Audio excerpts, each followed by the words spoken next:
우리 힘있게 믿음의 구호 함께 외칩니다. 하나님은 문제보다 크십니다. 하나님은 대적보다 크십니다. 하나님께서는 하실 수 있습니다. 함께 합니다. 하나님은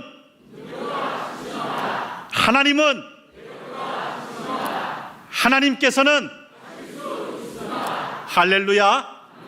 믿음대로 되시기를 예수님의 이름으로 축복합니다. 아멘.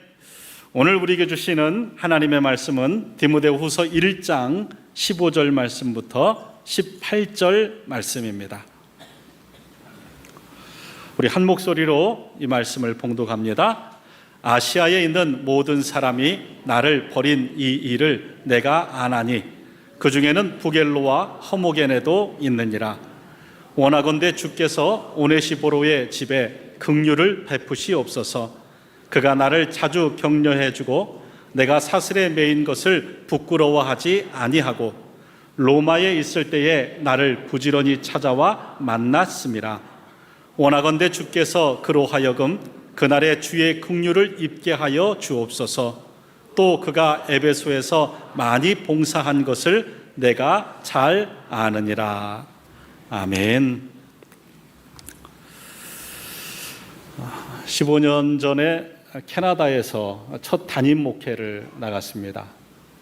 하나님께서 은혜 주셔서 청년이 많이 모이는 그러한 교회가 되었습니다. 청년들과 대화하면서 오히려 많은 신앙적 고민을 나눌 수 있고 또 그들의 고민 가운데 저의 신학적인 깊이와 넓이가 훨씬 더 깊어지고 넓어졌던 그러한 기억이 납니다. 한 청년들과 대화를 나누는데 이 청년이 자신이 밴쿠버에서 있었던 그러한 일을 이야기해 주더군요. 제가 있었던 곳은 킹스턴이라는 곳으로 캐나다 동부 끝이고요. 이 청년이 산 곳은 밴쿠버, 캐나다 서부 끝입니다. 캐나다 동부 끝에 유명한 관광지는 킹스턴에 있는 다우전 아일랜드, 1000개의 섬이 있는 곳이고요. 캐나다 서부 쪽에 있는 유명한 관광지는 로키 산맥이 있습니다.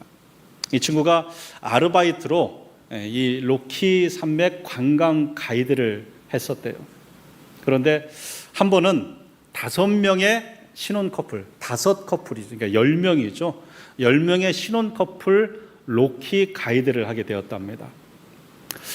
작은 스몰 버스를 타고 이렇게 여러 군데를 다니는데 어느 한 뷰 포인트에서 이제 뭐 자연을 계속 보다 보면 남자들은 그냥 그저 그렇고 여자들은 볼 때마다 감동하고 그러잖아요.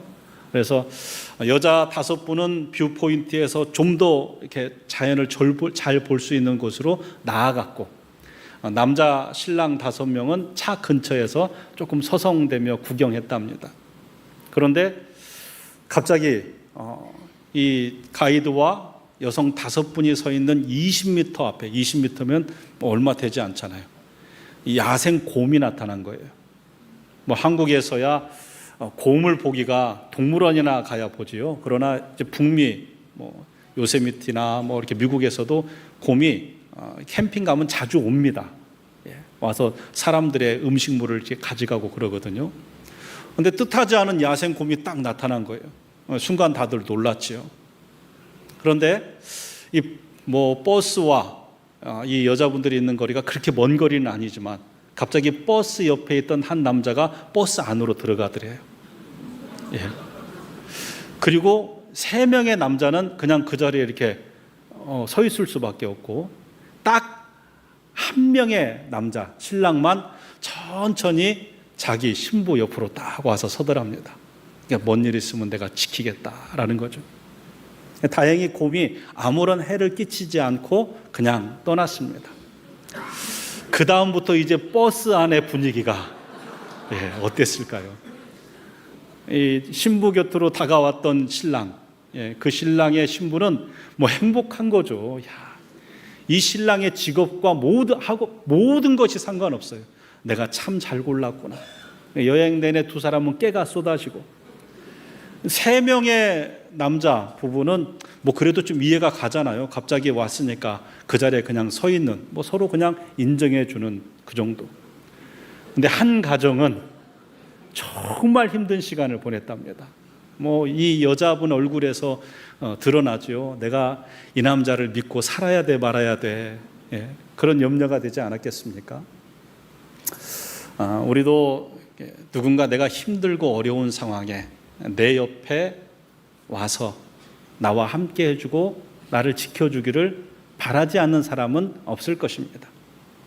그러나 한 번 뒤집어 보면 내가 누군가의 옆에 얼마나 있어주고 있는가. 예. 누군가 내 옆에 있어주기를 다 원하지만 나는 과연 누군가의 옆에 얼만큼 있어주는가. 한번 깊이 생각해 봐야 할 것입니다. 사도행전은 28장으로 끝납니다. 28장에 보면 사도 바울이 로마 감옥에 갇혀 있는 것으로 사도행전은 끝나지만 사실 이 로마 감옥에서 사도 바울이 생을 마감한 것은 아닙니다. 그 다음에 바울의 4차 전도 여행이라고 하는 서바나 행이 있습니다. 서바나는 스페인이라는 곳인데요. 바울이 스페인까지 가서 4차 복음 전도 여행을 하고 다시 로마로 돌아옵니다. 그런데 그때 당시에 로마에 큰 이슈가 있었어요.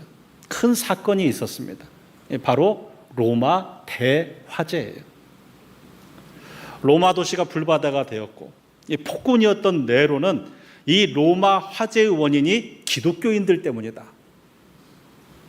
그래서 그 범죄를 기독교인들 탓으로 돌렸습니다. 바울이 오자 이 범죄자들의 숙에 바울을 감옥에 갖다 가둔 거예요.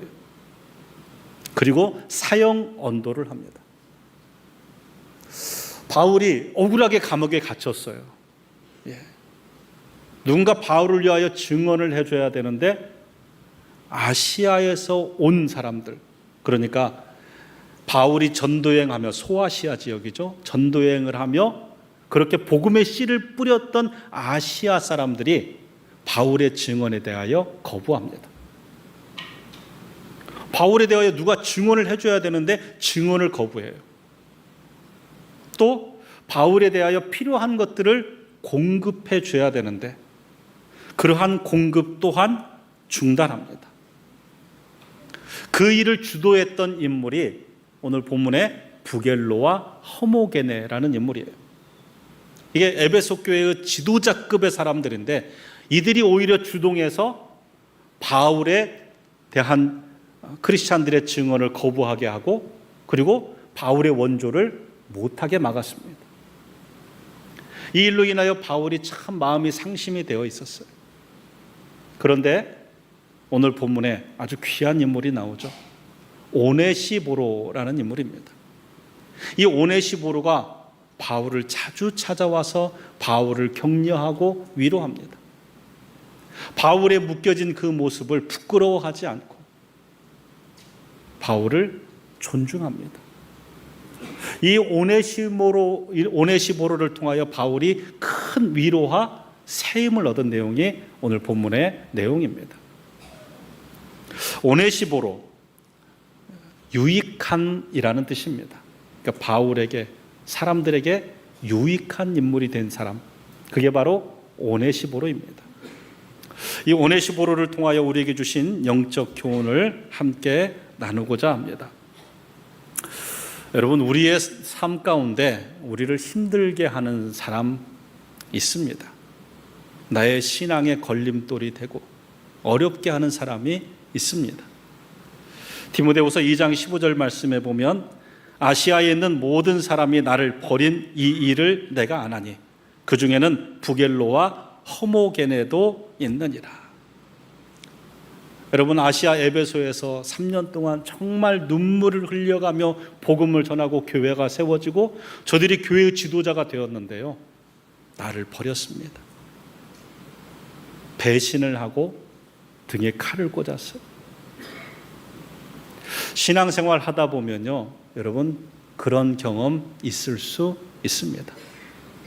정말 사랑했는데, 최선을 다했는데 나를 배신하고 내 등에 칼을 꽂는 사람 있어요. 아니, 목사님, 어떻게 그런 일이? 아니요, 있습니다. 있는 겁니다. 너무 힘들고 밤잠 못 자고 괴롭고 힘들어도 있는 겁니다.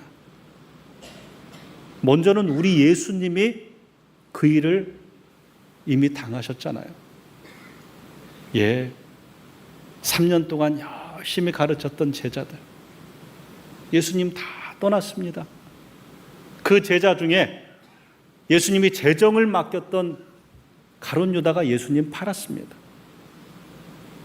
베드로는 예수님 모른다고 3번 부인하고 마지막에 저주합니다. 예수님이 겪으신 일이에요. 예수님이 이미 경험하신 일입니다. 제가 킹스턴 교회에 한 15년 전이네요. 15년 더 됐네요, 이젠. 35세 담임 목사로 부임을 했습니다. 지금 생각해 보면 정말 젊은 나이에 담임을 나갔던 것 같아요. 처음 교회에 갔을 때 교인 숫자는 한 30명 정도 되었습니다.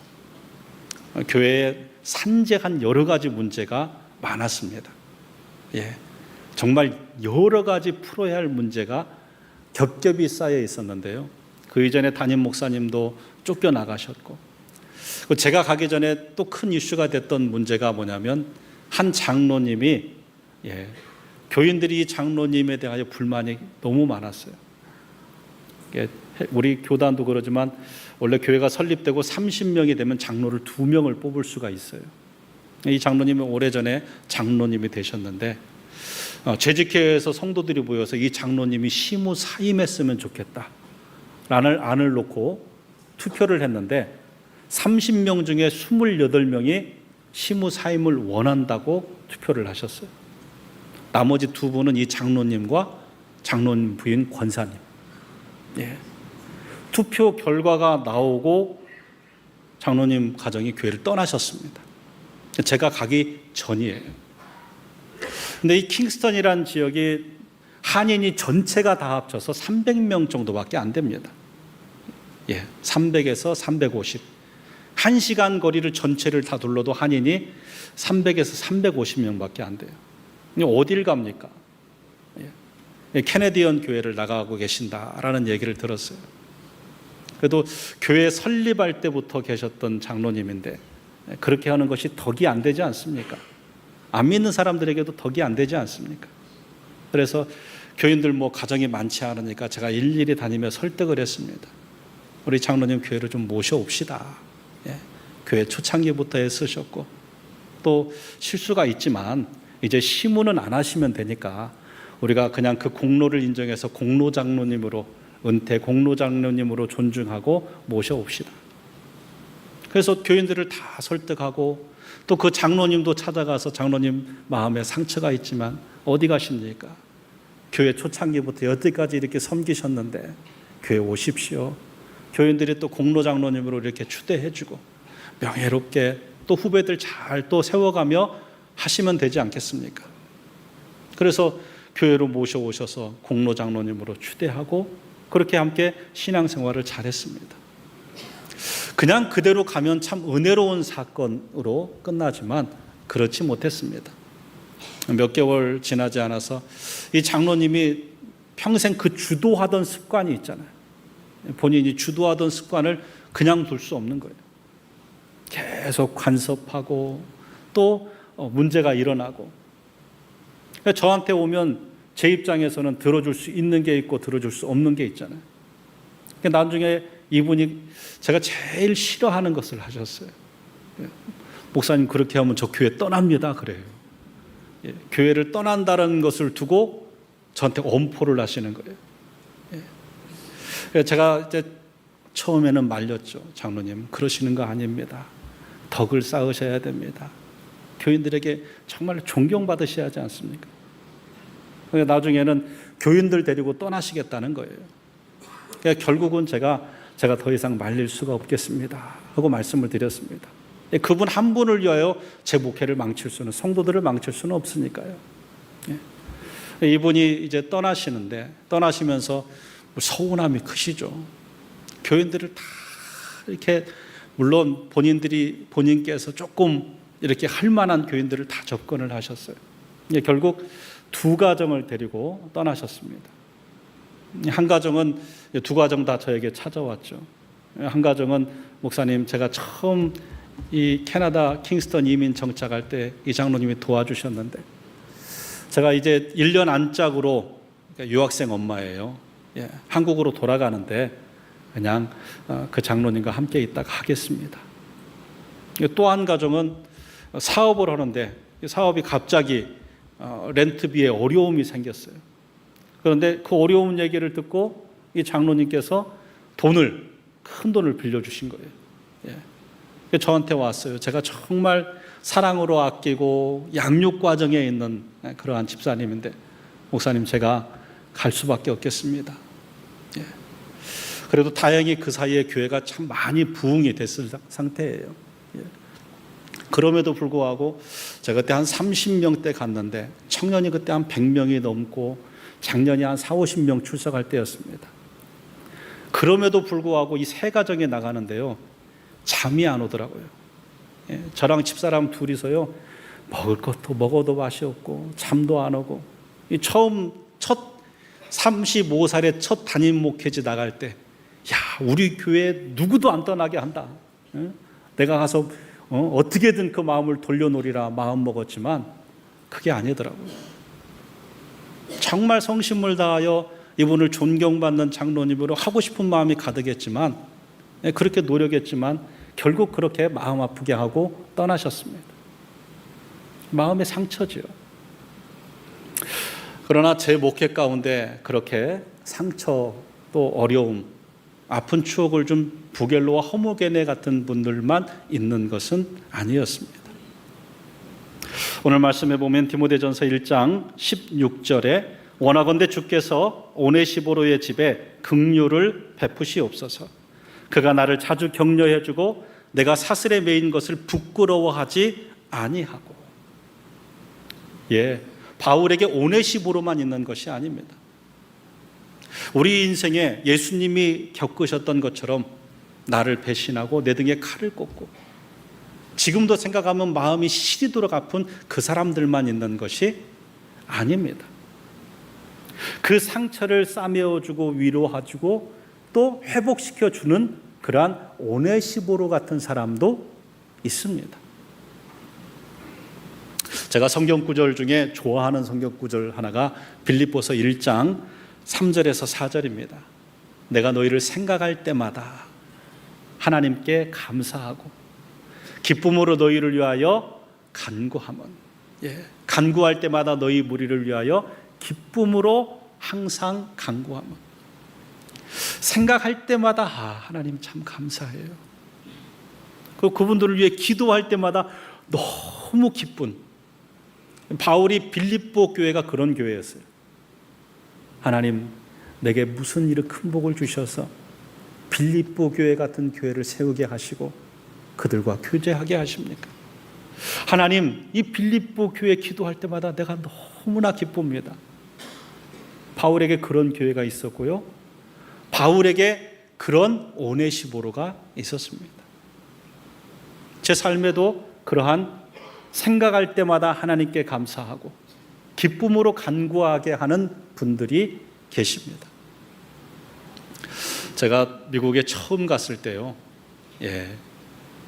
정말로 영어도 잘 안 되고 문화도 낯설고 정착하는 일이 쉽지 않았을 때 이 미리에타 장로교회라는 그 교회의 한 집사님, 정말 정성으로 저를 섬겨주셨어요.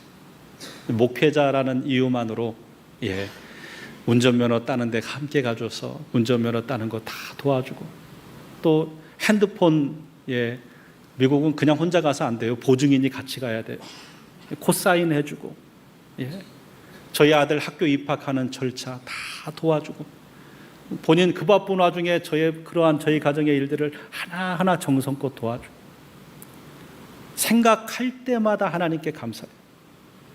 지금 그때로 지난 지 17, 18년이 되는데도요, 그래도 생각할 때마다 감사하고 제 기도 제목에 있습니다. 킹스턴 한인교회도 그 K 장로님이 계시지만요, 정말로 힘을 주고 위로를 주는 노성만 장로님이라는 장로님이 계십니다.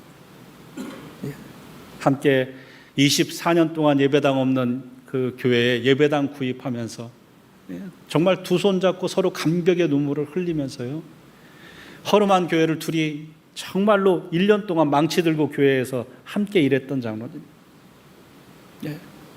교회에 겨울에 눈이 많이 오거든요. 캐나다 동부는 눈이 엄청 옵니다. 새벽 예배 가는 길에 길이 싹 쓰러져 있어요. 목사보다 먼저 와서 교인들 올 길을 위하여 다 빗자주질을 하며 쓸어놓고, 교회 화장실 청소 들어오면요, 저 아니면 그 장로님이었습니다. 당시에 이제 뭐 떠나와서 오래됐으니까요, 그 킹스턴 한인교회 재정의 25%를 그 장로님이 담당하셨는데요, 아무도 몰라요. 한 번도 드러낸 적이 없습니다. 항상 겸손한 자세로 교회를 섬기셨어요. 한 번은 킹스턴에 비가 엄청나게 많이 왔습니다. 도로가 다 잠길 정도예요. 목사로서 서둘러서 뭐 우회 도로를 돌고 돌아서 교회에 갔는데요, 누가 와 있어요? 장로님 와 계신 거예요. 그리고 전도사님이랑 장로님이랑 저랑 셋이 그 물 다 퍼냈어요. 교회 물을 다 퍼냈는데 전화가 와요. 누구냐면 권사님한테 전화가 왔어요. 목사님, 우리 노장로님 거기 계세요? 아, 여기 있다고. 아니, 지금 우리 가게가 물바다가 됐는데. 교회는 상당히 높은 곳에 위치해서 사실은 그렇게 많이 잠기지 않아요.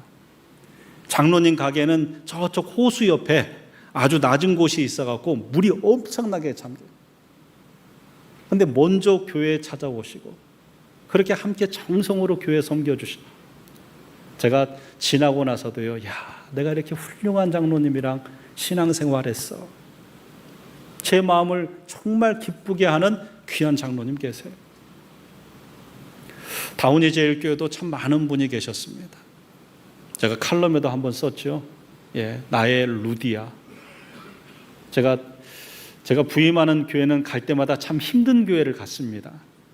사실 다운이 제일교회도 제가 부임 당시에 교인이 다 떠나고 한 60명 남았는데요, 빚은 187만 불 정도가 있었어요. 그러니까 20억 이상의 빚, 매달 갚아야 되는 그 이자가 헌금으로 감당이 안 되는 상황이었어요.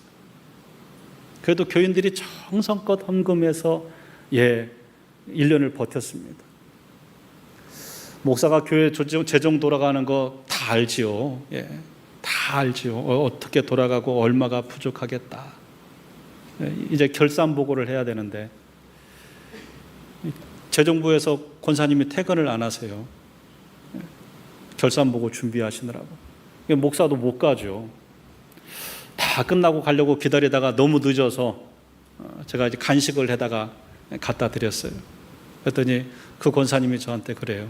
목사님, 이제 퇴근하세요. 교회 재정 마이너스 아닙니다. 제가 이렇게 봤지요. 왜요? 마이너스인 거 제가 뻔히 아는데, 그것도 그냥 돈 1, 2만 불도 아니고 정말로 큰 돈이 마이너스인데. 근데 권사님은 그러시는 거예요. 목사님, 그냥 가셔도 됩니다. 부족한 거 다 제가 채웁니다.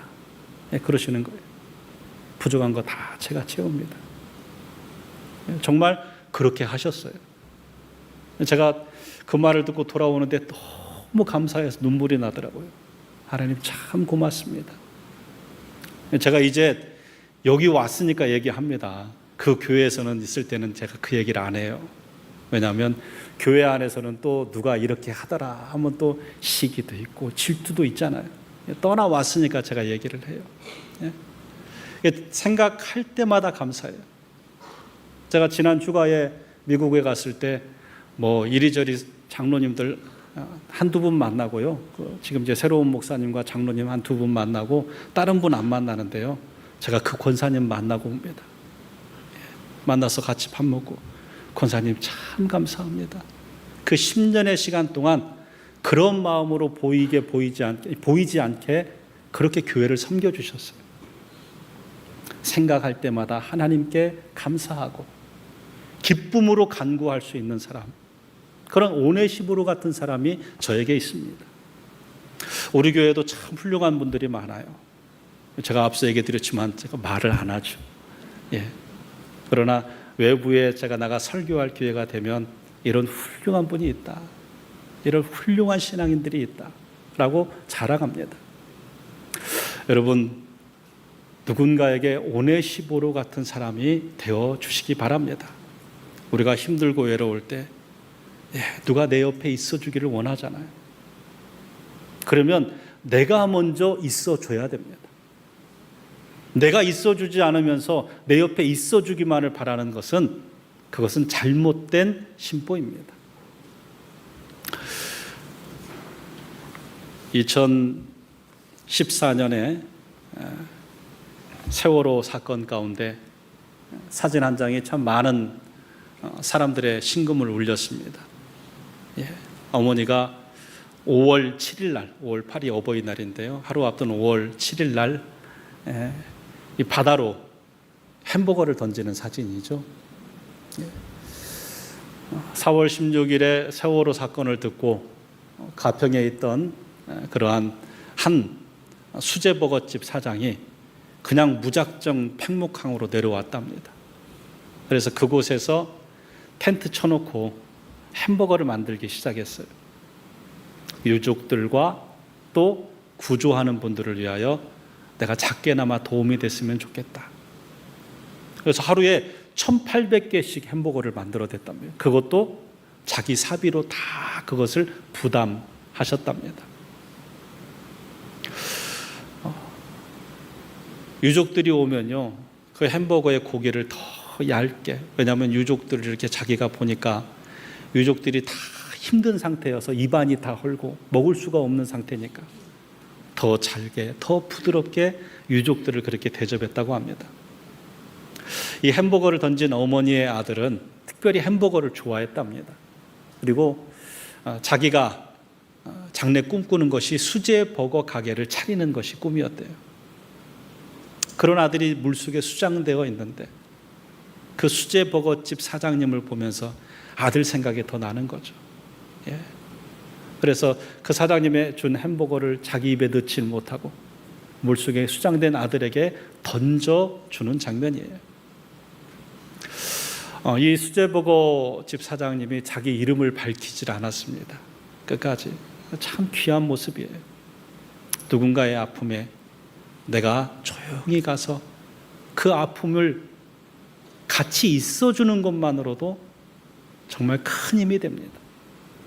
그때 당시에 안산에 있던 그 개인 택시 하는 분들이요, 안산하고 팽목항하고 이 유족들은 그냥 다 무료로 본인들이 유족들을 위로하는 마음으로 운행을 하셨다고 합니다. 슬픔 당한 누군가의 오네시보로였습니다. 여러분, 저와 여러분이 내 가까이 있는 사람의 오네시보로가 될 수 있기를 소망합니다. 저와 여러분이 세상의 오네시보로가 될 수 있기를 소망합니다.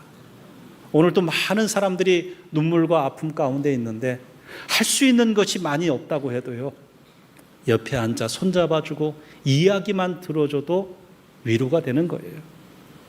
하나님께서 그러한 위로자로 저와 여러분을 보내셨음을 믿으시고 순종하시기 바랍니다. 오네시보로는 또한 복음을 바울을 자랑스럽게 여겼습니다. 디모데전서 1장 16절에 원하건대 주께서 오네시보로의 집에 긍휼을 베푸시옵소서. 그가 나를 자주 격려해 주고 내가 사슬에 매인 것을 부끄러워하지 아니하고. 다른 사람들은 바울, 저 바울이 사슬에 매였대, 이제 바울과 아는 체 하면 안 돼. 바울의 모습을, 형편을 외면하고 또 부끄럽게도 여겼어요. 그런데 오네시보로는 그것을 부끄럽게 여기지 않았습니다. 표현이 역설적이에요. 부끄럽게 여기지 않았다라는 표현은요, 자랑스럽게 여겼다라는 거예요. 제가 부목사로 한국에서 사역할 때 섬기던 교회에서, 익산 황등교회인데요, 익산 황등교회에서 영성훈련을 성도들을 자주 보냈습니다. 저는 도우미로 봉사하고 또 성도들은 거기에 이제 훈련자로 참여를 하게 됐는데요. 그 영성 훈련의 첫 시간에 하는 게 뭐냐면 자기소개예요.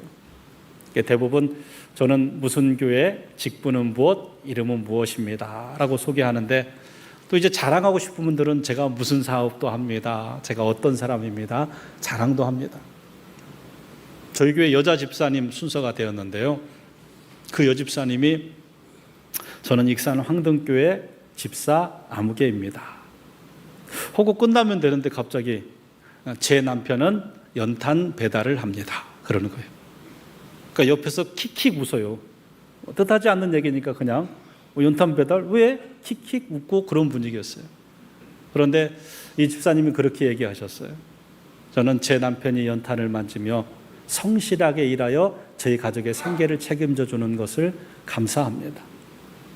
그리고 성실하게 일하고 성실하게 교회를 섬기는 제 남편을 존경하고 자랑합니다.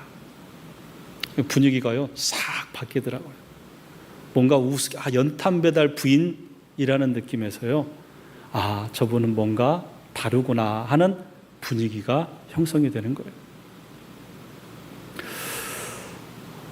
그 남편분 집사님 제가 잘 알지요. 연탄 배달하시는 분입니다.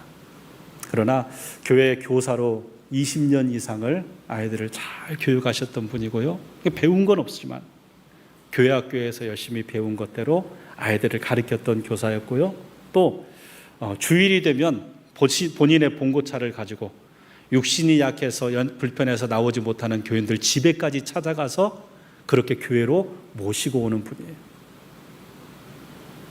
그러한 남편, 결국 그 남편 되시는 집사님이 나중에 장로님이 되셨어요. 지금 심호하시는지 은퇴하시는지 제가 잘 모르겠습니다. 그러나 성도들이 그 남편을 존중하고 장로로 세운 것에는요, 저는 그 여자 집사님, 아내 집사님의 훌륭한 내조의 자세가 있기 때문이다라고 생각합니다. 아니, 연탄 배달하면서 얼마 벌어온다고 주일에 좀 나가서 일이나 하지 무시해 됐으면요, 그 남편 집사님 장로님 못 됐을 겁니다. 남편이 어떤 직업을 하든 성실하게 일하여 가지고 온 월급, 본인도 일을 하세요. 그러나 남편이 성실하게 일하여 가져오는 것을 감사해야 하고, 남편이 신앙생활도 열심히 하는 모습을 존경하고, 그것을 사람들 앞에 부끄럽지 않고 그 존경과 자랑을 드러낼 수 있는 아내가 있었기에 그 남편이 그렇게 장로님으로 잘 세워줄 수 있다고 저는 믿습니다. 여러분, 사람은 상대적입니다.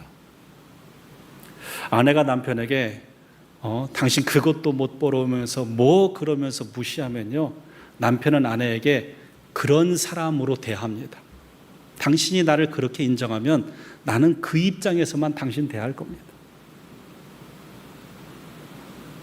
그러나 아내가 남편을 존중하면요, 남편은 존중받기 위해 노력합니다. 내가 내 아내에게 존중받는 남편이, 그렇게 기대하고 자랑할 수 있는 남편이 돼야지. 스스로 노력하는 거예요.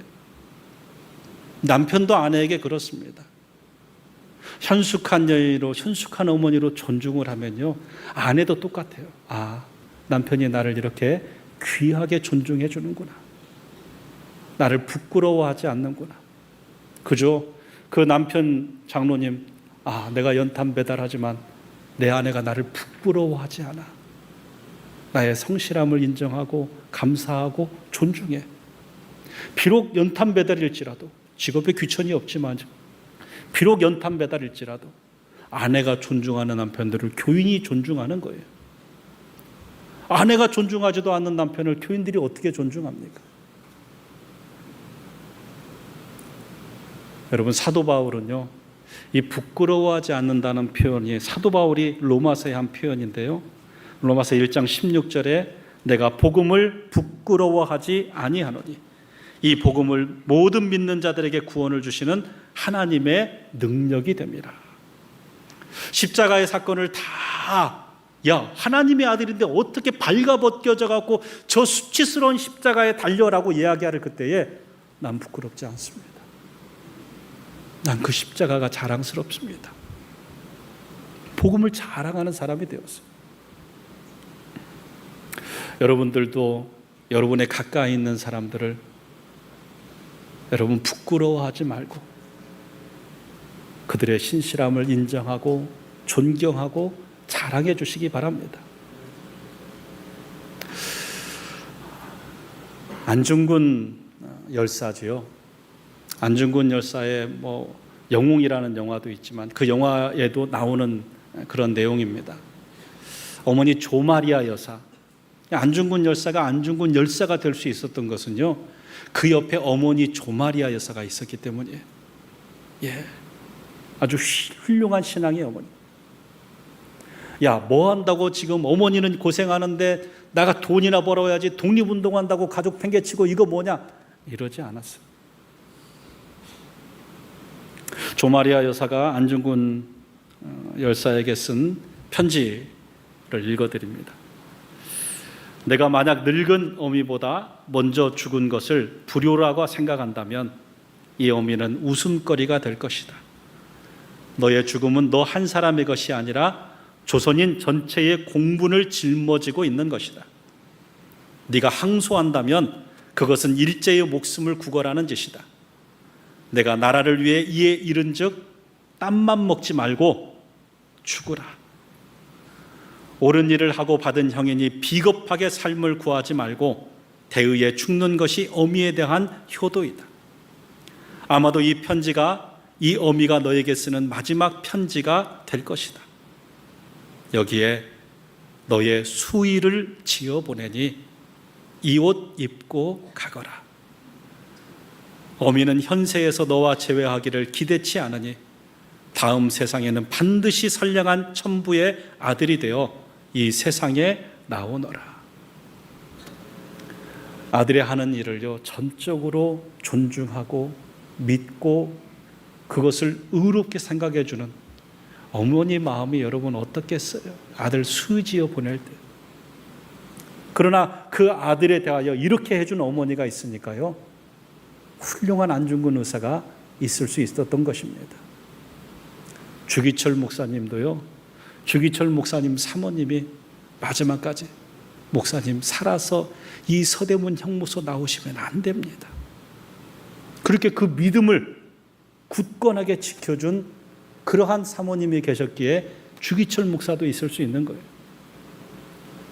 서로를 부끄러워하지 않고 내 욕심으로 내 만족도로 평가하지 않고 상대방을 존중하고 인정하고 높여주고 세워줄 때 여러분, 하나님의 놀라운 역사가 우리 안에도 임하게 될 줄 믿습니다. 부부 가운데, 또 성도 가운데, 목회자와 성도 가운데 그렇게 서로를 존중해주고 세워주는 것이 하나님이 기뻐하시는 일인 줄 믿습니다. 말씀을 정리하겠습니다. 하나님은 우리가 오네시보로 같은 사람 되기를 원합니다. 세상은 슬픔이 있고 아픔이 있어요. 배신도 당하고 등에 칼도 맞지만, 그러나 오네시보로 같은 사람들이 가서 하나님의 마음으로 위로해 주기를 하나님께서 원하십니다. 여러분들이 여러분 주변에 오네시보로가 되어주시기를 부탁드립니다. 여러분, 오네시보로는 바울을 부끄러워하지 않았어요. 여러분 남편을, 여러분 아내를 부끄러워하지 마시고 오히려 믿음으로 격려하며 잘 세워줄 수 있는 지혜로운 하나님의 사람이 되어주시기를 주님의 이름으로 부탁드립니다.